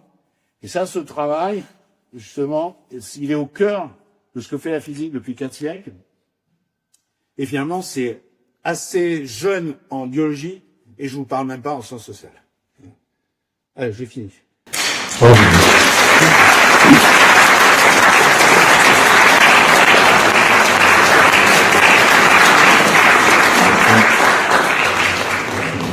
Allez, vous avez des micros. Bonjour Lodi, je vais quand même vous poser une question bien. Pas de problème. Quand on voit tourner les poissons, là, on a l'impression qu'ils ne respectent pas le principe du rond-point. Qu'il faut organiser nos vies. Alors, j'ai pas de voiture, donc expliquez-moi le principe du rond-point. Le principe du rond-point, on rentre toujours sur la gauche et on finit toujours par sortir sur la droite. Ah, d'accord. Faut penser que l'homme devient quand même plus respectueux que nous. Alors, d'abord, il y a une question intéressante derrière vous, c'est est-ce qu'il y a une notion de gauche-droite? Alors, chez les humains, quand on fait nos expériences, on trouve une asymétrie gauche-droite énorme. D'ailleurs, c'est vraiment quelque chose qu'on doit faire tout à l'heure, j'ai mentionné les expériences en réalité virtuelle, vous allez voir l'intérêt de le faire. C'est connu que quand les gens se croisent, en France, on va se croiser sur la droite, au Japon, sur la gauche. Et que là, c'est très culturel. C'est lié à la loi qui a décidé de quel côté on conduit, etc. Par contre,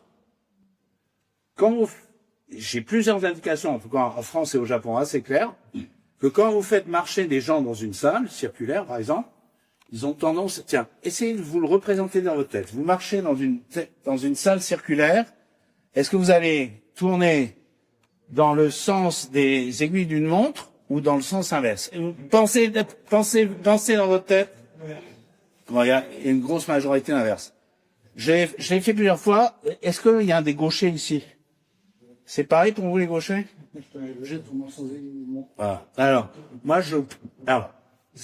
pour l'instant, c'est la science-fiction. Je pense que ce n'est absolument pas culturel, que c'est absolument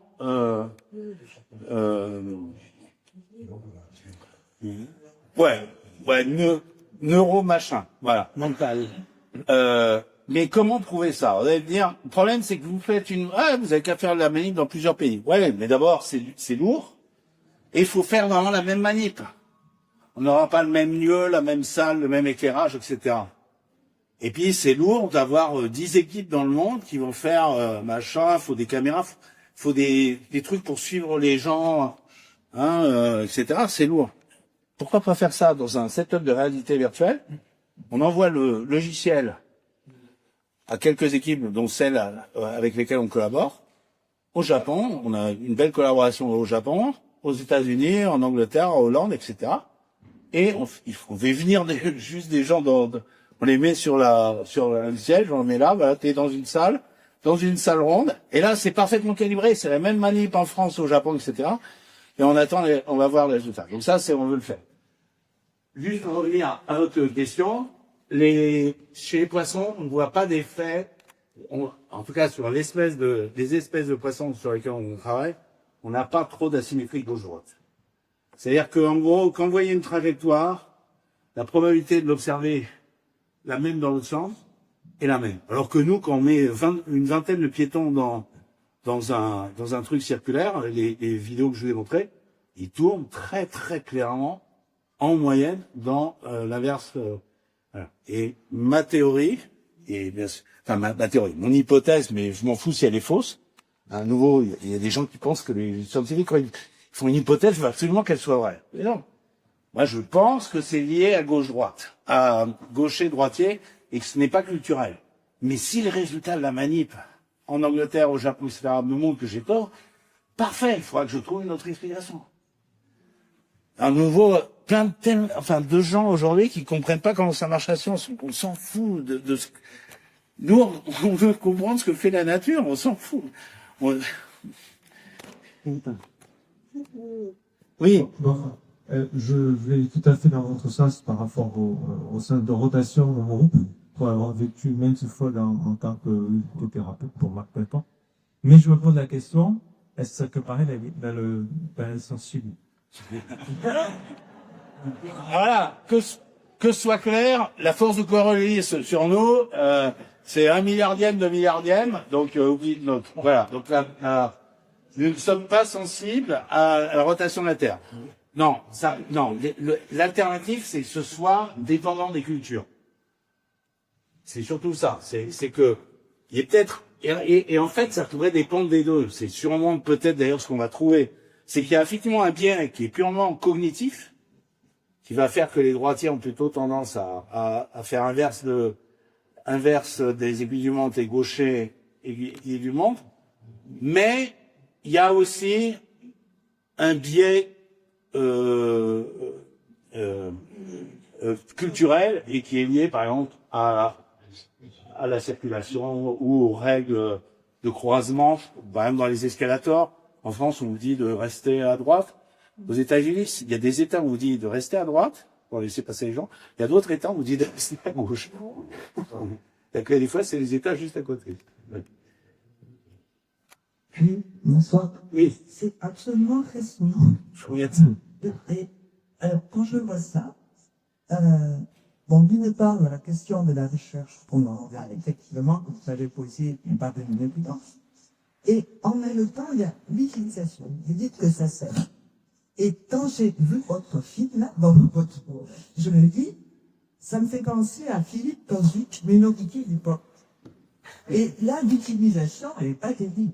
Alors, excusez-moi, quand je dis, et qu'il me semble que des gens en Chine, ils ont des caméras qui précisent les comportements, et tu leur as appris, en plus, en analysant, font des choses comme ça. Je trouve ça, soit l'utilisation des mensonges. Alors, avec l'écriture, avec des raisonnements, vous avez à la fois tout à fait raison, et en même temps, à cause de l'écriture, des horreurs se sont passées. À cause de l'écriture, Hitler a écrit Mein Kampf. Ouais. Même l'écriture, ce truc qui nous paraît bénin, a généré des horreurs. Hein, avec la transmission d'idées complètement machin. Avec la poudre, on a créé, avec la chimie, on a créé de la poudre, des armes, la bombe atomique, ce que vous voulez. Donc, effectivement, alors vous allez me dire, oh, ces scientifiques sont quand même un peu gonflés, ils se débarrassent du problème, ils se lavent les mains. Il y a un peu de ça, c'est vrai. Et clairement, on n'est pas au niveau où on va se décider les utilisations. D'accord. Après, votre question, c'était pas trop sur le comportement, c'est plutôt sur le machine learning pur. Le machine learning, la reconnaissance des faces, tout simplement. Ça, on sait faire ça depuis déjà pas mal d'années. C'est clair que un État policier peut l'exploiter pour suivre en direct sa population, absolument. Et je vais pas vous dire que c'est bien, hein. Voilà. Mais encore une fois, vous pouvez dire, bon, donc faut arrêter de bosser dessus. Et oui, le problème, c'est que les Chinois continuent à bosser dessus. Hein, donc, en biotechnologie, il y a eu cet effort un peu en Occident de dire, oh les gars, on va arrêter de bosser dessus, ça a l'air trop chaud. Ouais, mais jusqu'à ce qu'on réalise que les Chinois, les Russes, ils s'en battent les nageoires, si vous me permettez. Et Manuel, expression ça, tiens. Et ils continuent. Donc, est-ce qu'il vaut mieux laisser des États un petit peu suspects finalement acquérir une connaissance que nous on n'aura plus? C'est pas sûr. Et après, bien sûr, là vous voyez les applications négatives. J'espère que nous allons pas devenir dans un État policier où on va être suivi avec et puis un algorithme. Je vais vous donner un exemple d'utilisation actuelle de l'intelligence artificielle qui est effectivement un peu flippante. Aux États-Unis, des algorithmes d'intelligence artificielle sont utilisés comme aide à décider des peines. D'accord? Vous avez un dossier, de machin, bidule, il a commis ça, il a tel âge, et il a fait telle infraction dans telles conditions. Suggère, attention, c'est pas encore la machine qui décide, mais les juges ont un assistant qui dit, bah moi je mettrais 12 ans ferme ou 3 avec sursis. Enfin, ouais, vous avez pigé. Alors ce genre d'algorithme décisionnel, le problème c'est que, comme vous avez compris dans mon petit slide, c'est qu'il a été entraîné sur des vraies données. Et alors vous voyez bien que si les vraies données ont des biais, le machine learning va reproduire les biais. Mais c'est pas de la faute de la machine. À nouveau, c'est toujours de la faute de l'humain. Faut quand même comprendre que ce n'est pas la faute de la machine ou ou de la physique, ou de la biologie, ou de l'informatique. C'est toujours de la faute de l'humain. D'accord? Ça, quand même, je sais pas si vous vous rappelez, excusez-moi, je dévie, j'aime bien dévier, mais moi, je me rappelle au début des années 80, quand les administrations commençaient à avoir des ordinateurs, vous appuyez, il y avait une merde, c'est de la faute de l'ordinateur. Bon, là, maintenant, il n'y a plus personne qui dit ça, parce que plus personne y croit. Mais rappelez-vous, c'était tout le temps. Et là, ce que je vous annonce, c'est que vous allez avoir, c'est la faute de l'algorithme, c'est la faute du machine learning. Vous allez avoir un truc, une décision de votre compagnie d'assurance absurde, comme ça commence à arriver, puisque leurs algorithmes de décision vont commencer à être automatisés. Et vous allez avoir des décisions arbitraires, au début un peu absurdes, puisque ça marche, mais des fois ça marche pas, surtout les boîtes qui commencent à l'utiliser. Et on va vous dire, ah ouais, désolé, c'est la faute de l'algorithme. Ou alors, oh, c'est pas moi qui ai pris la décision, c'est l'algorithme. Mais ce qui est excellent, c'est que nous l'avons tous vu dans les années 80 avec l'ordinateur. Donc à nouveau, il n'y a rien de nouveau. Voilà. Mais juste pour dire, revenir sur mon exemple d'aide à décider des peines, là, bien sûr, ce qui a été découvert, c'est la plupart de ces algorithmes étaient entraînés sur des vraies données. Il n'y avait pas de manipulation là-dessus. Mais par exemple, dans certains États, ces données étaient très biaisées du point de vue racial.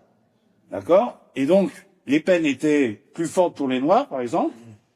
Et donc, l'algorithme, il apprenait que, tiens, il y a un Noir, il faut le pénaliser plus, quoi. C'est à la fois drôle et en même temps terrifiant. Il faut bien comprendre que la qualité des données que vous mettez dans l'apprentissage va être essentielle. Et dans le chat, même dans les moteurs de chat GPT, hein, il va se passer la même chose. Et à un moment, il va falloir avoir des données et puis un mécanisme de correction d'erreur qui fait que ChatGPT arrête aussi de raconter n'importe quoi, comme un humain d'ailleurs. Hein. Il raconte moins n'importe quoi qu'un humain, contrairement à ce que les gens disent. Mais des fois, il hallucine. Et si vous voulez les résultats de ChatGPT dans le processus de machine learning? Non, mais ChatGPT est lui-même un truc de machine learning. Oui, d'accord. Mais je veux dire, tout ce que les gens écrivent grâce à ChatGPT. Ouais. Ah, le remettre dedans. Alors, super. Donc ça, c'est super intéressant ce que vous dites. C'est effectivement quelque chose qui se fait que même nous, on a fait sur les poissons. C'est que maintenant que votre algorithme a généré un texte qui lui-même a un sens tout à fait correct et qui a été validé comme étant correct. Ou que mon algorithme de poisson a généré des trajectoires qui se comportent étonnamment comme des vrais poissons. Je peux les remettre, ces données générées, comme des données d'entraînement pour améliorer mon algorithme. Et bien sûr, si effectivement mon algorithme, quand il sort du gloubi-boulga, je vire, et là, quand même, là, il dit non, c'est pas con ce qu'il a dit. Et allez, je remets ça comme si c'était un humain qui l'avait écrit à l'entraînement. Et voilà. Donc ça s'appelle donc ça peut. Je vais y arriver. Comment? Non. Bon, vous avez pigé. Il y a des fois, il n'y a pas besoin de mettre des mots dessus. Excusez-moi. Non, mais l'apprentissage renforcé. Reinforce. Au sens où on va donner une récompense à l'algorithme. Le but de l'algorithme va être de maximiser sa récompense, et on va lui donner une récompense quand il répond correctement et une punition quand il se trompe. Alors, quand il répond correctement ou il se trompe, aujourd'hui, par exemple, vous avez peut-être que tous ces algorithmes sont un peu woke, il faut quand même le dire. C'est comme ça qu'on l'a fait. C'est dès que le type dit un truc pas très politiquement correct, on met une pénalité. S'il fait un truc bien, on est tout Kumbawa, on est tous potes, très bien. Voilà. Donc vous pouvez, à nouveau, à la fin, c'est des humains quand même qui font le boulot. L'algorithme, ça ne sera jamais de sa faute. Sauf le jour où il sera conscient, mais bon, on n'y est pas. Bon. Pardon pour prendre la parole. Oui. Vous êtes dans le champ de recherche pour bien fédération sociale, en fait, dans ce que C'est vrai, ouais. Et ma question, c'est est-ce qu'on pourra, à terme, l'inviter aux fédérations politiques. Donc, derrière, par rapport au vote des citoyens. Et donc, peut-être, si on sait comment ça fonctionne, c'est-à-dire qu'on fait venir, on dit, attention, si on fait pas certaines, si on ne fait pas, si on prend pas certaines précautions, il peut y avoir une manipulation par des puissances étrangères. C'est-à-dire donner un outil, une réponse scientifique aux politiques pour dire, attention, gardons la démocratie la plus possible. Alors, si c'est clair. je vois deux points. Le premier point, c'est que c'est un peu comme la bourse. La bourse, on va dire que vous trouvez une tendance. Vous l'exploitez, vous gagnez de l'argent. D'accord? Et vous la gardez pour vous. Il y a des hedge funds qui ont fait un mathématicien qui a fait l'un des plus gros hedge funds, justement développement des premiers algorithmes pré-machine learning là-dessus. Bon, maintenant tout le monde utilise ça, et là c'est fini. Parce qu'en fait, dès que vous découvrez quelque chose, les autres, ils ont les mêmes outils, ils découvrent la même chose, en fait tout s'annule, et en fait, plus on a de la connaissance, moins c'est contrôlable. D'accord? Donc là, finalement, c'est le paradoxe, en fait, que là aussi où j'ai entendu les politiques le dire sur d'autres sujets, dire n'importe quoi. Ils ont à nouveau rien compris. C'est le contraire. Plus il y a de gens qui comprennent comment ça marche, plus c'est improbable que quelqu'un arrive à l'exploiter. Parce que dès que vous l'exploitez, les autres font la stratégie qui annule votre exploitation de stratégie. Alors que s'il y a qu'un mec qui connaît, qui comprend comment ça marche, lui, il peut exploiter une stratégie à l'insu des autres. Voilà. Donc ça répond en partie à votre question. Donc on a étudié, nous, et puis il y a d'autres groupes, bien sûr, qui étudient ces phénomènes aussi, l'interaction sociale, par exemple, sur les réseaux, les problèmes de polarisation, des opinions, etc. Donc ça, c'est un sujet, ça sera peut-être pour une prochaine fois. Voilà. Mais vraiment ce truc, attention, faut pas que la connaissance se propage trop, parce que sinon ça va être catastrophique. Non, d'abord l'histoire de Jean-Matrix, c'est toujours l'inverse. Non, c'est grave quand il y a qu'une personne qui connaît. Passage actuellement, il se passe quand même quelque chose de grave. C'est que le gros de la recherche en intelligence artificielle aujourd'hui, elle est chez qui? Elle est chez Google, Facebook, chez les GAFA, qui ont, parce que ça coûte du pognon, Nous, pour faire nos petits trucs, là, ça va. Mais pour faire ChatGPT, fais pas ça à la maison, quoi. D'accord? Donc, on a, par contre, quelque chose d'unique au monde, unique dans l'histoire des sciences, et qui là, par contre, moi, me fait flipper. C'est qu'il y a un pan entier de la connaissance, et qu'il y a un pan important, à la fois fondamentalement et dans ses applications, qui est maintenant contrôlé par quelques intérêts privés, qui en divulguent une partie. C'est vrai que Google publie dans les journaux scientifiques, Microsoft aussi. Ne vous inquiétez pas, ils gardent. D'ailleurs, Microsoft vient annoncer que ils publieraient, mais une fois que ce sera intégré dans leurs produits. Bon. Et après, ils publieront ce qu'ils veulent pas. Donc, et ça c'est un danger, parce que non seulement ils recrutent les meilleurs universitaires en informatique. Je vous rappelle que le chef de la recherche chez Facebook, Yann LeCun, est français. D'accord, il a fait toute sa carrière en France. C'est un des pères du machine learning. D'accord? Il y a un moment, le mec, il gagnait 4 000 € net au CNRS, et à un moment, qu'on lui propose 2 ou 3 zéros de plus, et des moyens de recherche monstrueux, voilà. Donc, et ça par contre, c'est vraiment quelque chose d'inquiétant. Et donc et vous notez qu'il y a certaines boîtes qui disent ah non, on veut pas mettre nos modèles sur open source, voilà, parce que attention, l'AI va se propager, c'est dangereux. Non, c'est le contraire. Moi, j'en doutais au début. Maintenant, je suis convaincu qu'il faut que tout soit, que plus de choses soient open source pour que justement ces gens-là n'aient plus le monopole. Par contre, il faut le dire, le monopole des moyens, parce que je vous rappelle que Google, quand ils font tourner leur truc, ou OpenAI, quand ils font tourner ça sur les serveurs de Microsoft, ils ont des fermes entières d'ordinateurs. Nous, au CNRS, on a eu une ferme. D'accord? On a une ferme et puis des petites fermes régionales. On a Calmip en Midi-Pyrénées, qui est bien, hein, c'est un des gros centres internationaux, mais c'est une ferme. Mais des Calmip ou j'ai oublié comment il s'appelle, l'Idris, le centre du CNRS, Google, ils en ont 2000. C'est l'ordre de grandeur. Même, et là, c'est pas que nous, la France, les universités américaines aujourd'hui, non seulement elles voient leurs meilleurs chercheurs partir bosser chez ces gens-là, et même quand eux, ils veulent faire de leur propre recherche, ils sont obligés, à cause des moyens de calcul, obligés d'aller travailler en collaboration avec des équipes de Google, etc.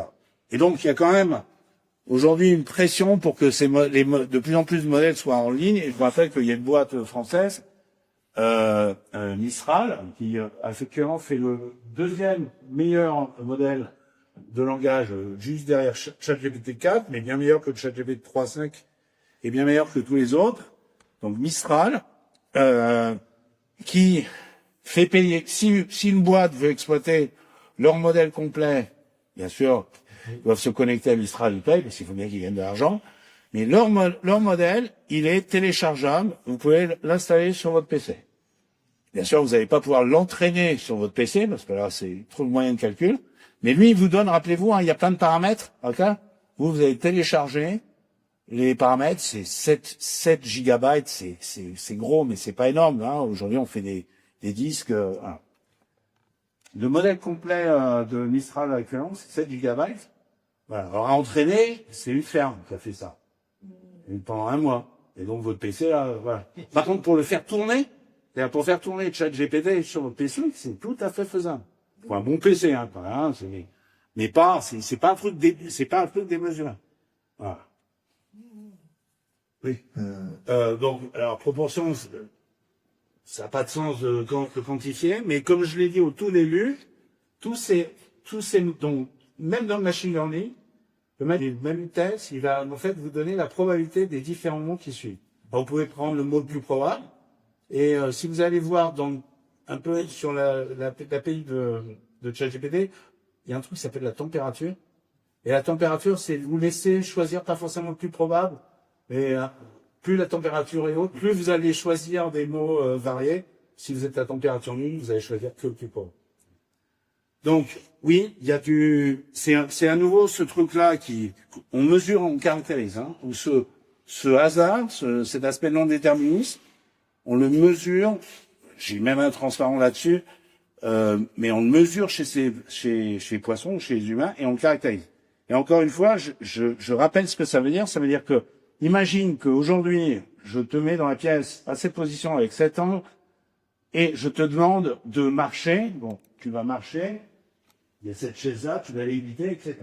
Si demain, ou même 1 heure plus tard, je te mets exactement à la même position, et avec le même angle, ok, et je dis top, tu vas faire un truc qui va ressembler, tu vas à nouveau normalement pas te vinder dans la chaise, mais tu vas pas faire exactement la même chose. Donc on sait qu'il y a une partie de bruit. Alors, bon, là, chez dit libre arbitre, c'est pas un truc qu'on va mettre dans un papier scientifique. Le terme scientifique, c'est bruit cognitif. Whatever it means. Ok. Mais il est là. D'accord? Et on le mesure et on le caractérise. J'ai bien un transparent, on mesure sa distribution, etc. Et c'est un ingrédient important du modèle parce que, par exemple, on peut détruire une phase ordonnée. Les poissons sont bien ordonnés. Si on augmente ce bruit, alors il y a une façon de l'augmenter. Là, nouveau, c'est des manips toutes récentes qu'on a faites. Le papier a été publié il y a un mois. On fait l'expérience où on varie la lumière. Et en fait, on fait ça plutôt avec 25 de nos poissons. Quand la lumière est allumée, il nage en banc ordonné. Et puis on baisse la lumière. On a 5 niveaux de lumière. Et puis dans le plus noir, en fait, il grouille. Et donc, on arrive à faire passer d'un état à l'autre en changeant la lumière. Et nous, on mesure les interactions des poissons dans les 5 illuminations et on voit, et le modèle reproduit bien ce qui se passe. et on voit effectivement que le bruit varie, le terme de ce que j'ai appelé bruit cognitif, son intensité varie, bien sûr, avec la lumière. Et en fait, comparé aux interactions d'alignement et d'attraction, il est plus fort quand vous éteignez la lumière. Donc c'est quoi, c'est une anime. On va en fait vraiment comme et ça met le truc sur l'illumination. Ça a été publié littéralement il y a un mois. Voilà. Est-ce que le nombre des boissons intervient? Oh, ouais, bien sûr. Oui, donc alors le nombre et on a un problème. Alors c'est aussi un problème qui crée des choses intéressantes. C'est que à un moment, il faut faire des expériences dans un truc ferme fini, d'accord, hein, surtout des expériences bien contrôlées.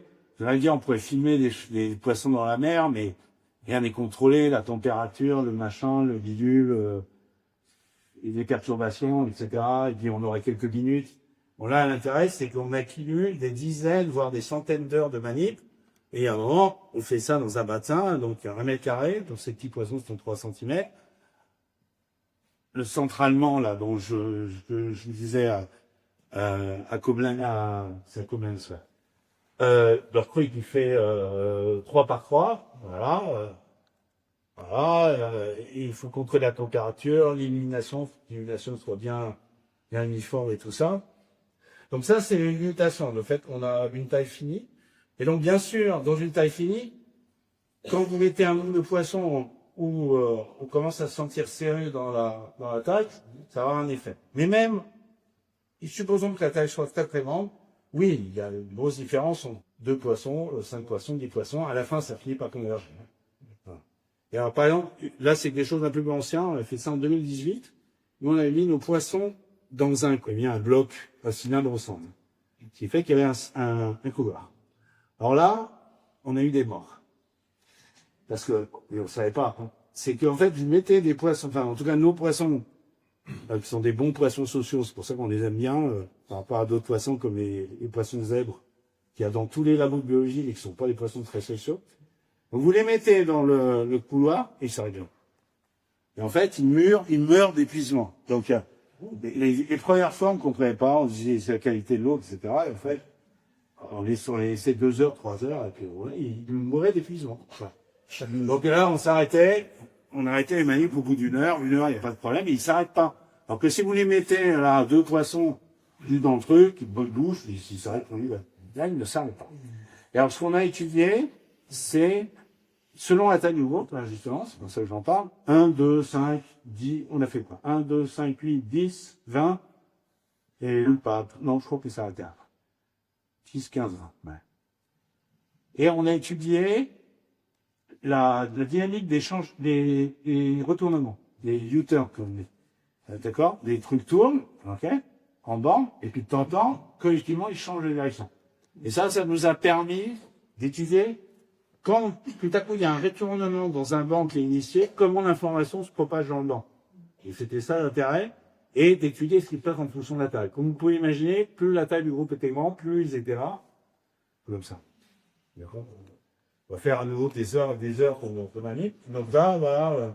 Et c'est un joli papier parce que ce qu'on a montré, c'est qu'il y a une énorme analogie avec un modèle de spin. C'est ces trucs qu'il y a dans les aimants. Vers le haut ou vers le bas. Alors, vers le haut, ça veut dire que le poisson tourne dans le sens A. Vers le bas, ça voudrait dire qu'il tourne. Et en fait, vous avez des aimants, des boussoles qui s'alignent. Et puis de temps en temps, il y en a une qui, juste à cause de la température, flippe un peu, l'autre flippe, et puis là, blam, tout se renverse. Voilà. Et ce qu'on a montré, c'est que la propagation de l'information dans le banc, en fait, elle est très similaire à ce que prédirait un modèle comme ça. Voilà. C'était assez logique. On a fait ça en 2017-2018.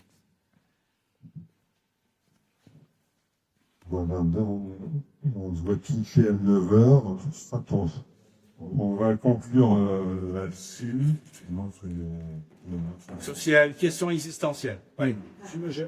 Ouais. Ouais, très vite.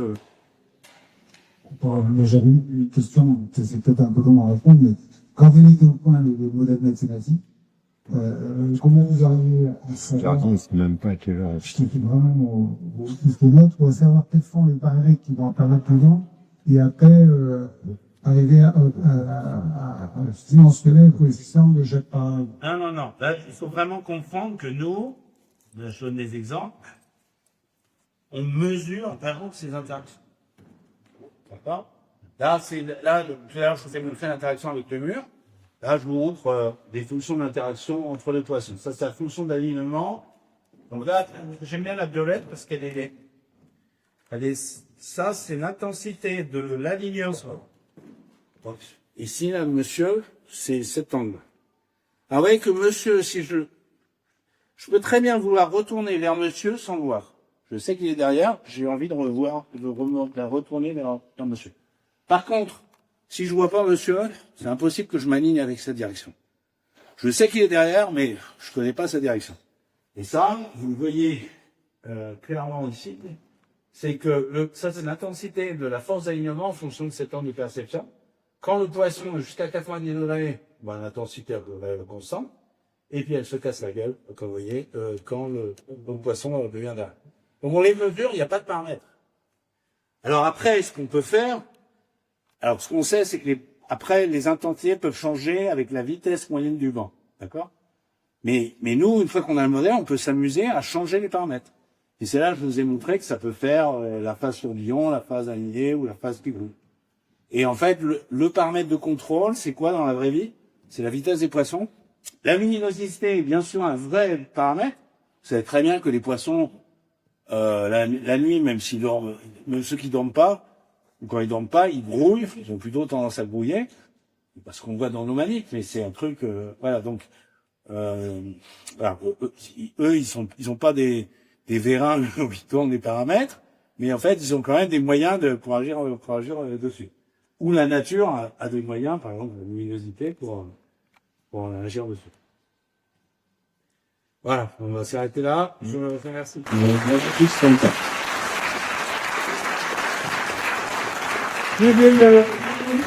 Je viens de mentionner que les transparents de cette présentation sont accessibles sur ma page web. Vous tapez mon nom sur Google. J'ai même la présentation, notamment avec les interactions aussi entre poissons. Pour répondre à ta question, ces courbes-là que je vous ai pas du tout montrées, j'y sont aussi. Vous pouvez les sauter si vous voulez pas. Et je peux vous conseiller aussi, alors pas sur les robots et la VR, mais un article dans la recherche qu'on a fait avec Guy et Valentin Le Cheval, le thésard avec qui on a fait les changements de direction, où on parle justement plutôt de l'aspect interaction sociale. Il se trouve que c'est un des rares articles que la recherche met gratuitement en ligne. Donc, à nouveau, Clémentiel, Guy Terolaz, la recherche, vous avez cet article gratuitement. J'ai aussi mis sur ma page. Voilà.